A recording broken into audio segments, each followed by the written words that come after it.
Alright guys, you've clicked on this video because you want to know more about how to lead worship for the very first time. Whether you are 10 years old, 15 years old, 25, 35, or 50, if you're leading worship for the first time, I want to give you 3 tips, 3 very practical and easy tips to help you in having a successful experience in leading worship for your very first time. If you're new to this channel, my name is Justin Owens. I'm a worship leader, songwriter, artist, filmmaker, several other things, I'm sure. I just really have a desire for all of those things, a passion for all those things, and I want to share my experience and some of the wisdom that God's given me over the years with you. Let's dive into the 3 tips. Tip number 1, get in the Word.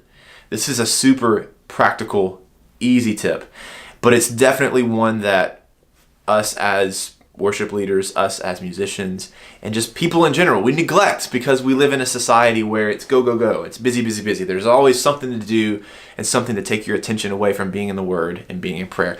But as a worship leader, it is super vital. It is super important. If it's Wednesday and Sunday is on the horizon and you know you're leading worship for the very first time, let's just say it's your youth group.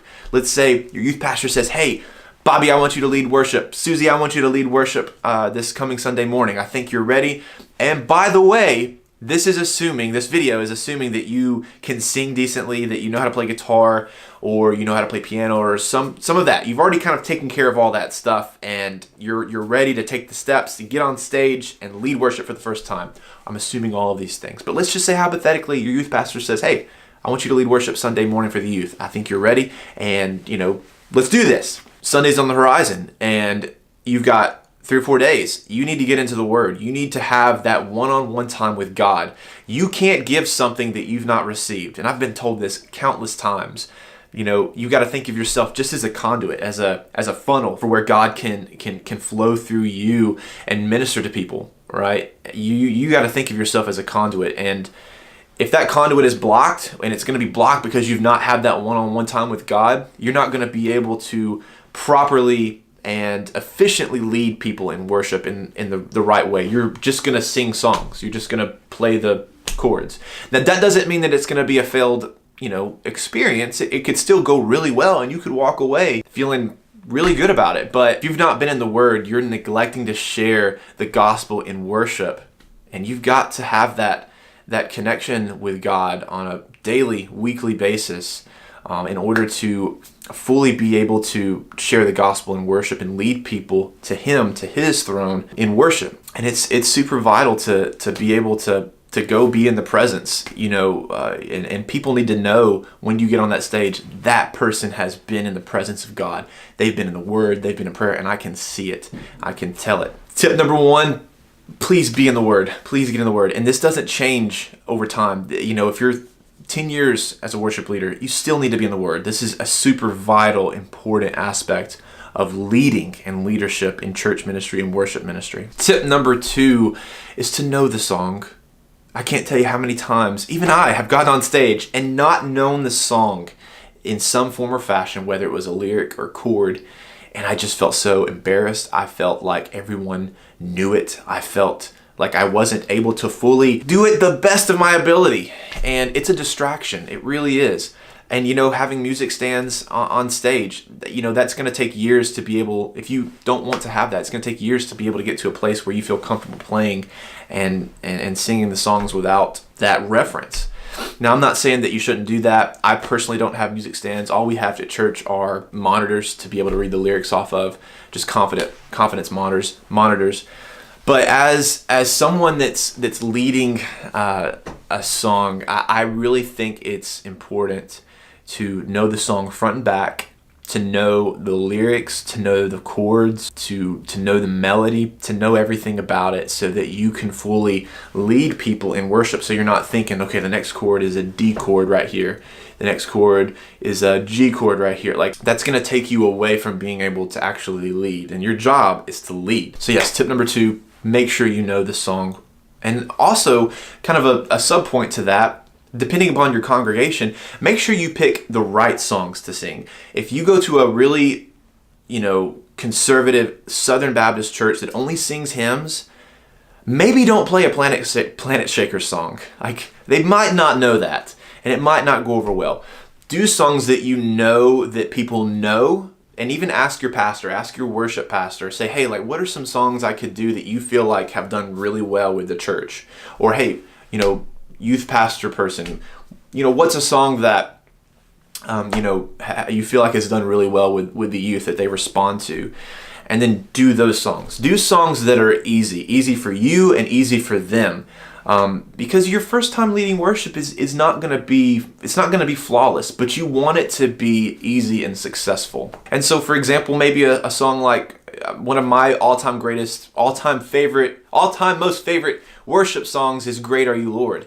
It's one of those songs that's just never going to go away. Like, it's one of those songs that was written for the church to sing forever.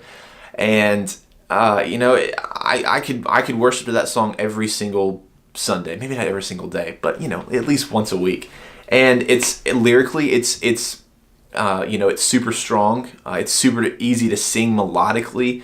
It's easy for people to sing. The chord progressions are really easy. It's nothing all over the place. It's really just 4 chords. So it's a very easy song to lead and lead with. And people are probably going to know that song. It's a pretty popular song, I would say. So think about that. Think about the songs that are going to go over well with the congregation.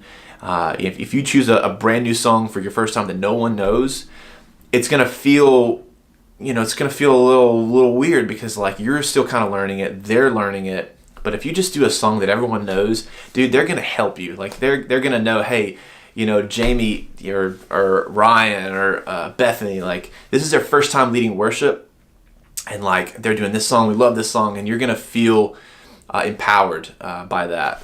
So just a little kind of sub tip there for tip number 2. Choose songs that people know. And then lastly, tip number 3, think of yourself as a worshiper. Don't just think of yourself as a musician. And this is something that I've had to learn and develop into over the years. Is it's really easy to, and this is where tip number 1 kind of comes into play. It's really easy to focus on all of the technical and practical tips of making sure you know the chords, making sure you know the words, and you know how to sing, and your voice is ready, and you've practiced in front of the mirror, and you don't look weird. Like, all of those things are great, and you should do that. But that's not the most important thing. The most important thing is, number 1, being in the Word, and then number 2, just be a worshiper. Just worship. Don't just be the musician that plays the song on stage and you sing it, but you have to lead them by your example, and your example is as a worshiper. You are worshiping God, and they are following you, and they are worshiping alongside you. And the only way you can really worship God is by having been in the Word and in prayer. You sought His face,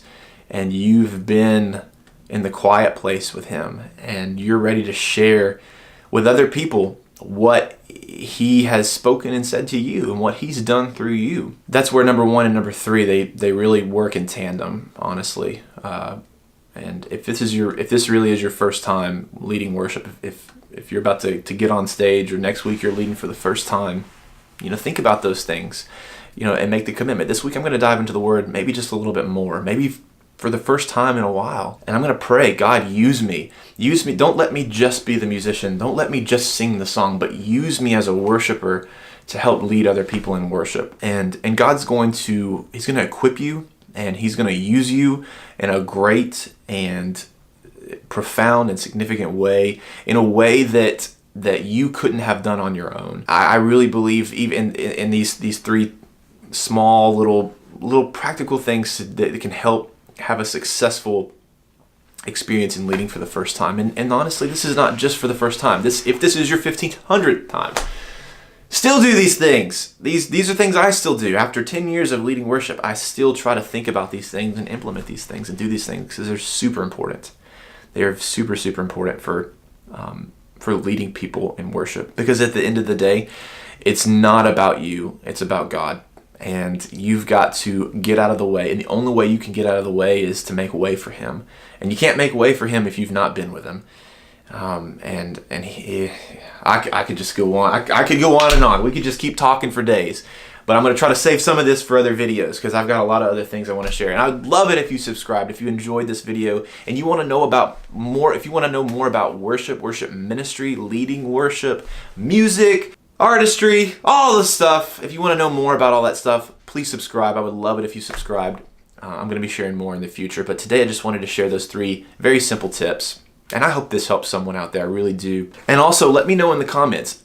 Ask me. I want to help you. Ask me questions in the comments. Email me, message me, DM me on Instagram. Here's my Instagram link, once again, or right here, wherever the bottom of this video is. I want to help you as a worship leader, even if it's just a small little tidbit of encouragement or a tip, something, whatever I can do to help you be successful in leading worship. I want to be able to do that for you. Lastly, I want to send you to another link in the bio or in the description is my Patreon page.